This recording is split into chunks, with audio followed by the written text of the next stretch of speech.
जय श्री कृष्ण भक्तों, आइए श्रवण करते हैं श्रीमद् भागवत के द्वितीय स्कंद के पाठ 10 का। श्री सुखदेव गोस्वामी ने कहा, इस श्रीमद् भागवत गीता में 10 विभाग हैं जो ब्रह्मांड की उत्पत्ति, उपसृष्टि, लोकांतर, भगवान द्वारा पोषण, सृष्टि, प्रेरणा, अपने घर भगवत धाम गमन, मुक्ति तथा आश्रय से संबंधित है। इसमें जो 10वां आश्रय तत्व है उसकी दिव्यता को अन्यों से पृथक करने के लिए उन सब का वर्णन कभी वैदिक साक्ष्य से, कभी प्रत्यक्ष व्याख्या से और कभी महापुरुषों द्वारा दी गई संक्षिप्त व्याख्याओं से किया जाता है। ईश्वर विज्ञान श्री भगवान के विविध अवतारों, उनकी लीलाओं तथा साथ ही उनके भक्तों के कार्यकलापों का वर्णन करता है। विभिन्न इंद्रियों से युक्त व्यक्ति आध्यात्मिक पुरुष कहलाता है और इन इंद्रियों के वश में रखने वाला देव श्री विग्रह अधिदैविक कहलाता है। विभिन्न ब्रह्मांडों को पृथक करके विराट स्वरूप भगवान महाविष्णु, जो प्रथम पुरुष अवतार के प्रकट होने के स्थान से बाहर आए थे, सृजित दिव्य जल में शयन करने की इच्छा से उन विभिन्न ब्रह्मांडों में प्रविष्ट हुए। परम पुरुष निराकार नहीं है, अतः वे स्पष्टतः नर अथवा पुरुष हैं। इसलिए इन परम नर द्वारा उत्पन्न दिव्य जल नार कहलाता है। क्योंकि वे इसी जल में शयन करते हैं, इसलिए नारायण कहलाते हैं। मनुष्य को यह भली भांति समझ लेना चाहिए कि समस्त भौतिक तत्व, कर्म, काल तथा गुण और इन सब को भोगने वाली जीवात्माएं भगवत कृपा से ही विद्यमान है।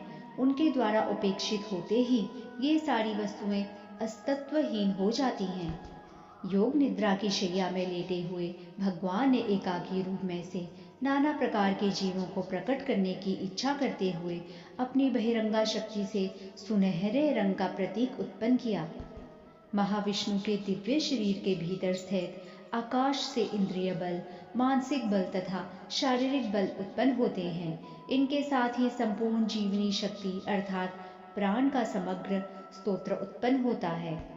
जिस प्रकार राजा के अनुयायी अपने स्वामी का अनुसरण करते हैं, उसी तरह संपूर्ण शक्ति के गतिशील होने पर अन्य समस्त जीव हिलते डुलते हैं और जब संपूर्ण शक्ति निशेष हो जाती है तो अन्य समस्त जीवों की इंद्रिय क्रियाशीलता रुक जाती है।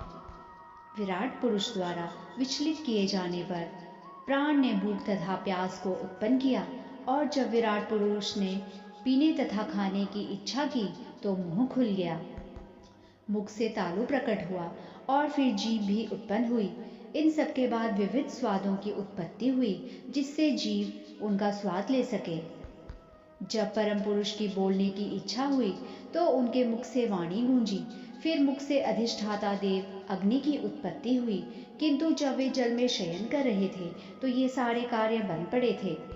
तत्पश्चात जब परम पुरुष को सुगंधि सूंघने की इच्छा हुई तो नथुने तथा श्वास, घ्राणेन्द्रियां तथा सुगंधियों की उत्पत्ति हुई और सुगंधि को वहन करने वाली वायु के अधिष्ठाता देव भी प्रकट हुए।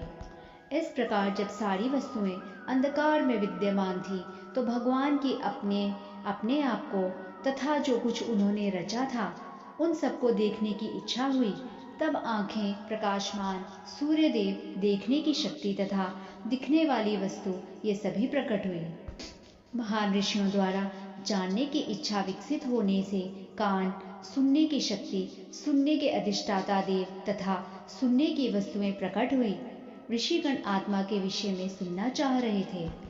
जब पदार्थ के भौतिक गुणों यथा कोमलता, कठोरता, शीतलता, हल्कापन तथा भारीपन को देखने की इच्छा हुई तो अनुभूति की पृष्ठभूमि त्वचा, त्वचा के छिद्र, रोम तथा उनके अधिष्ठाता देवों, वृक्षों की उत्पत्ति हुई।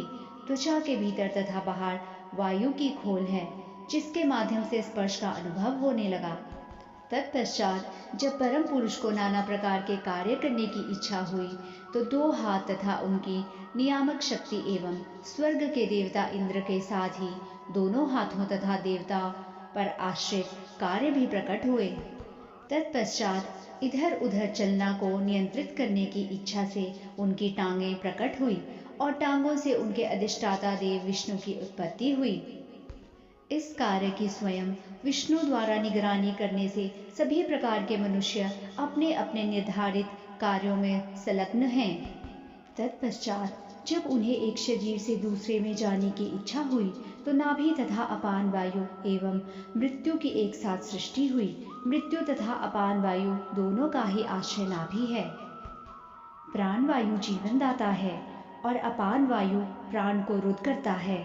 इन दोनों के कंपन नाभि से उत्पन्न होते हैं। यह नाभि एक शरीर से दूसरे शरीर को जोड़ने वाली गांठ है। ब्रह्मा जी गर्भोदकशायी विष्णु की नाभि से पृथक शरीर के रूप में प्रकट हुए और यही नियम सामान्य शरीर के जन्म में भी लागू होता है। शिशु का शरीर माता के शरीर से विकसित होता है और जब शिशु माता के शरीर से विलग होता है तो नाभि ग्रंथि काटकर उसे अलग किया जाता है। इसी विधि से परमेश्वर ने अपने आप को नाना रूपों में पृथक किया। जब भोजन तथा जल लेने की इच्छा हुई तो उदर, आंतें तथा धमनियां प्रकट हुई। नदियां तथा समुद्र इनके पोषण तथा उपापचय के स्रोत हैं। जब उन्हें अपनी शक्ति के कार्यकलापों के विषय में सोचने की इच्छा हुई तो हृदय, मन का स्थान, मन, चंद्रमा, संकल्प तथा सारी इच्छा का उदय हुआ। त्वचा, चर्म, मांस, रक्त, मज्जा तथा अस्थि शरीर के ये 7 तत्व पृथ्वी, जल तथा अग्नि से बने हैं, जबकि प्राण की उत्पत्ति आकाश, जल तथा वायु से हुई है। इंद्रियां प्रकृति के गुणों से जुड़ी होती हैं और भौतिक प्रकृति के ये गुण मिथ्या अहंकार से जनित हैं। मन पर समस्त प्रकार के भौतिक अनुभवों, सुख दुख का प्रभाव पड़ता है और बुद्धि मन के तर्क वितर्क स्वरूप है। इस तरह भगवान का बाह्य रूप अन्य लोकों की ही तरह स्थूल रूपों से घिरा हुआ है, जिनका वर्णन मैं तुमसे पहले कर चुका हूँ। श्री सुखदेव गोस्वामी ने राजा परीक्षित से कहा, अतः इस स्थूल संसार से परे दिव्य संसार है, जो सूक्ष्म से भी सूक्ष्मतर है। न तो इसका आदि है, न मध्य और न अंत। अतः यह व्याख्या अथवा चिंतन की सीमाओं से परे है और भौतिक बोध से भिन्न है।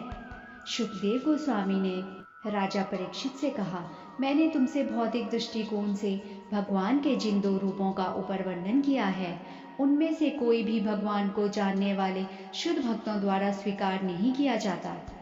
निर्विशेषवादी भक्त भगवान को 2 भिन्न विधियों से मानते हैं। एक और वे विश्वरूप भगवान की पूजा करते हैं और दूसरी ओर वे भगवान के अव्यक्त, अप्रकट सूक्ष्म रूप का चिंतन करते हैं। अपने दिव्य नाम, गुण, लीलाओं, परिवेश तथा विभिन्नताओं के कारण भगवान अपने आप को दिव्य रूप में प्रकट करते हैं। यद्यपि इन समस्त कार्यकलापों का उन पर कोई प्रभाव नहीं पड़ता, किंतु वे व्यस्त से प्रतीत होते हैं। हे राजन, मुझसे यह जान लो कि सभी जीवात्माएं अपने विपद कर्मों के अनुसार परमेश्वर द्वारा उत्पन्न किए जाते हैं। इसमें ब्रह्मा तथा उनके दक्ष जैसे पुत्र, वैवस्वत मनु जैसे साम्यक प्रधान, इंद्र, चंद्र तथा वरुण जैसे देवता, भृगु, व्यास, वशिष्ठ जैसे महर्षि, पितृलोक तथा सिद्धलोक के वासी, वेदर्श तथा उद्भिज जीव तथा अन्य समस्त जल, स्थल या आकाश के सुखी दुखी अथवा मिश्रित सुखी दुखी जीव सम्मिलित हैं। ये सभी अपने पूर्व कर्मों के अनुसार परमेश्वर द्वारा सृजित होते हैं। प्रकृति के विभिन्न गुण, सतोगुण, रजोगुण तथा तमोगुण के अनुसार विभिन्न प्रकार के प्राणी होते हैं, जो देवता, मनुष्य तथा नारकीय जीव कहलाते हैं। हे राजन, यही नहीं, जब कोई एक गुण अन्य 2 गुणों से मिलता है तो वह 3 में विभक्त होता है और इस प्रकार प्रत्येक प्राणी अन्य गुणों से प्रभावित होता है और उसकी आदतों को अर्जित कर लेता है। वे भगवान ब्रह्मांड में सबके पालक रूप में सृष्टि की स्थापना करके विभिन्न अवतारों में प्रकट होते हैं और मनुष्यों, अमानवों तथा देवताओं में से समस्त बद्ध जीवों का उद्धार करते हैं। तत्पश्चात युग के अंत में भगवान स्वयं संहारकर्ता रुद्र रूप में संपूर्ण सृष्टि का उसी तरह संहार करेंगे जिस प्रकार वायु बादलों को हटा देती है। बड़े बड़े तत्वज्ञानी पूर्ण पुरुषोत्तम भगवान के कार्यकलापों का ऐसा ही वर्णन करते हैं, किंतु शुद्ध भक्त भावातीत दशा में ऐसे रूपों से भी बढ़कर महिमामय वस्तुएं देखने के अधिकारी होते हैं। क्योंकि उनका एक आनंद रूप भी है। भगवान का यह आनंद रूप केवल शुद्ध भक्तों के लिए गम्य है, अन्यों के द्वारा नहीं। निर्विशेषवादी भगवान के सर्वव्यापी प्रभाव को समझकर ही तुष्ट हो जाता है। यह ब्रह्म साक्षात्कार कहलाता है। निर्विशेषवादी से भी बड़ा वह योगी है जो भगवान को उनके अंश रूप परमात्मा के रूप में अपने हृदय में स्थित देखता है। किंतु ऐसे शुद्ध भक्त भी हैं जो प्रेमा भक्ति के आदान प्रदान से भगवान की आनंद शक्ति में हिस्सा बांटते हैं। भगवान अपने शाश्वत धाम वैकुंठ लोक में सदैव अपने पार्षदों के साथ रहते हैं और अपने भक्तों के विभिन्न दिव्य रसों में की गई दिव्य प्रेममयी सेवा का आनंद उठाते हैं। इसलिए शुद्ध भक्त भगवान की भक्ति में सेवा का अभ्यास करते हैं और वे अपने को भगवान के धाम जाने के लिए योग्य बनाकर पूरा लाभ उठाते हैं। भौतिक जगत की सृष्टि तथा संहार के लिए भगवान के द्वारा किसी प्रकार का प्रत्यक्ष कौशल नहीं किया जाता।